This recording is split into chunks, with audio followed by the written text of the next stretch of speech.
So hi everyone, today in this video we're going to develop another mental model that obviously can be important since mental models are like representations, informations about how the reality works, and then as much you grasp them you're going to be able to make it richer your decision making, which ultimately I think it's one of the most fundamental skills, or mainly I think I would say that is the main one when we're talking about how it's important to determine the success that you have, whatever is the field that you want to get that prosperity. You're always gonna have to make decisions because decisions is what makes you spend your time wisely in doing the actions that obviously if are selected well are the ones that bring the outcomes that you do want. So I really expect you to help me by subscribing and afterwards seeing other videos to make you a better person, to gain you more insights. And then today we're gonna talk about a mental model that's taken from the sociology field,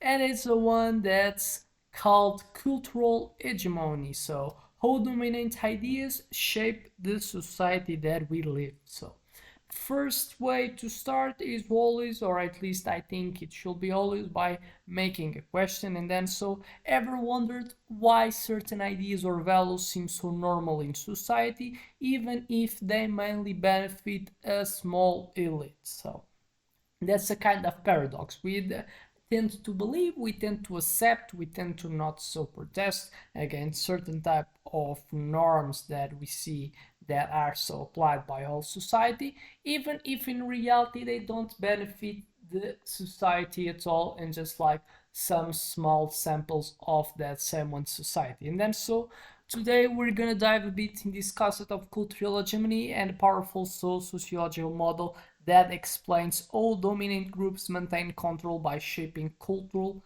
and beliefs. And we have a good example. I'm gonna already being too quick, but we have like the soft power that the USA has been developed over the time by providing all their type of culture in order to and not with the type of need to gain wars, to have cultural domination, is like the soft power, soft touch of the main medias, the main type of consumers, consume majority of the media that are produced in USA. It's like one way to dominate the society and to spread cultural influence is then by this soft power.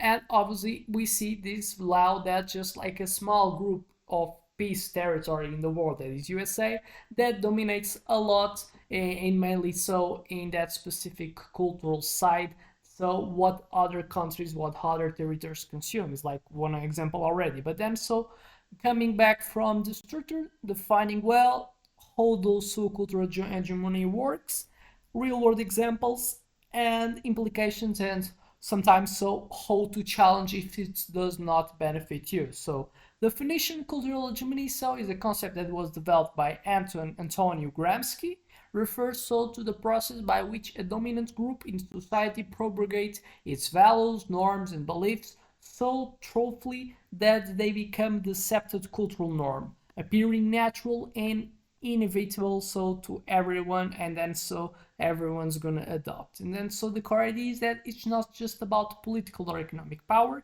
it's about winning hearts and minds. So when the dominant group's world view becomes common sense, it reinforces their control without the need for force. And then what are like the ways that this cultural hegemony is planted? So how it works: we have the mechanisms of influence.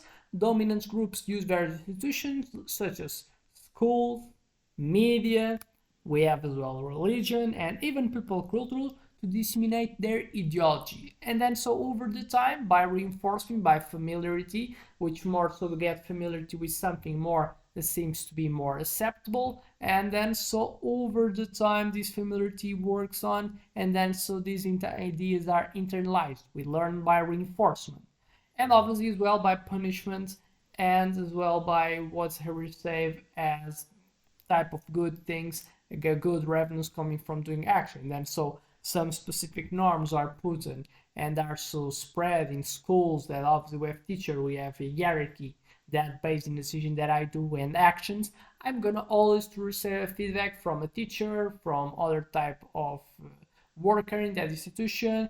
In media, so people are exposed in media, we kind of so have a certain tendency to have certain specific ideologies. If you're not, you also can be open to suffering hate. We have as well religions, so in religions we have norms we have to follow. So we see that in all major institutions of influence that you consume, so people, the majority have a religion, the people all have to pass a good amount of time in their schools, people consume a lot of media, and both them, they kind of have norms to rule, and then so you kind of so absorb what is true or wrong by this education. It's like a social education. You have your parents, your family, but nowadays, even more than the past, we even pass much more time in relation with our parents with things that are external. And this is like a way to even be easier for some type of centralized type of force to control so how the society works, because by kind of not having all the time the families by itself, we don't have like niches in the same society, because families, people are different, and then so they can educate differently the people. But nowadays we are more in a more connected world, globalization, and the tendency so is to have more people like adopting like almost a universal type of rules that are so adopted by the main world. And then obviously we can have advantages or not, can reduce diversification in cultures, can as well increase probably the probability of existing peace, since one of the main reasons for wars are created is because the differentiations and my intolerance for something that so is different for me. And then so if everyone kind of follows the certain type of patterns of behaviors, obviously so I have a higher probability to not having a anger toward the other one, since they're more closer to me than they would if exist like bubbles of culture that are so different depending the place of the world that I am. And then so basically we are in a world today that's even more easier to have this cultural hegemony, because more times we have people, and past the majority of times in like institutions, schools, medias, religions, that so they kind of can have like a specific way to adopt, and then so they are kind of consumed by the masses, and then so the masses gonna like get educated how to act more efficiently than so would in the past with more segregation. And then so obviously is a thing that we see today, is a thing so that, as I said, it can have some pros, can have some cons, but it's a thing that's happening.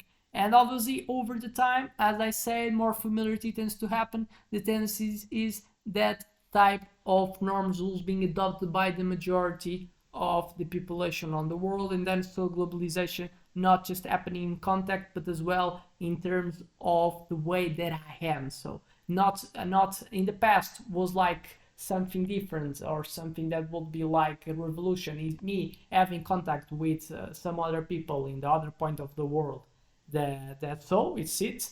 Then today or even the future, the reality is that I'm going to have contact with these people, but as well it's going to be like fantastic in a certain point, that as well I'm going to have contact with them, and even in being so far away from my region, they're going to be much closer in personality wise, and they're kind of things that I like as me.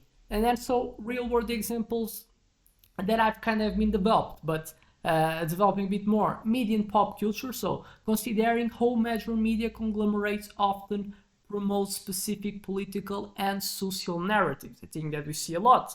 These narratives can subtly influence public opinion, reinforce the power structures of the dominant class in that main type of institution. So you're more powerful as more you have able to contact with people. And then so if we have like the thing that you do, like someone that's the owner of a media type of station, someone that has in the pop culture, something that is consumed by a lot of people, you're gonna have you're a lot powerful. You have lots power in your hands.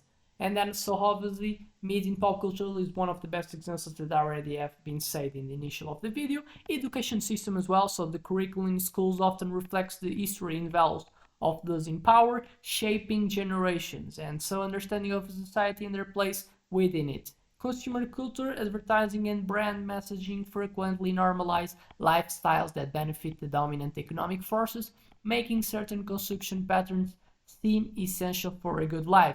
That's another one. So the mold, by we seeing a standard of living. Other ones we see and we tend to establish that is the one that we have to get as well. So what are the implications? Critical awareness. We have to recognize so cultural hegemony is the first step toward questioning so the norms we often take for granted. So critical thinking and media literacy can help uncover the underlying business.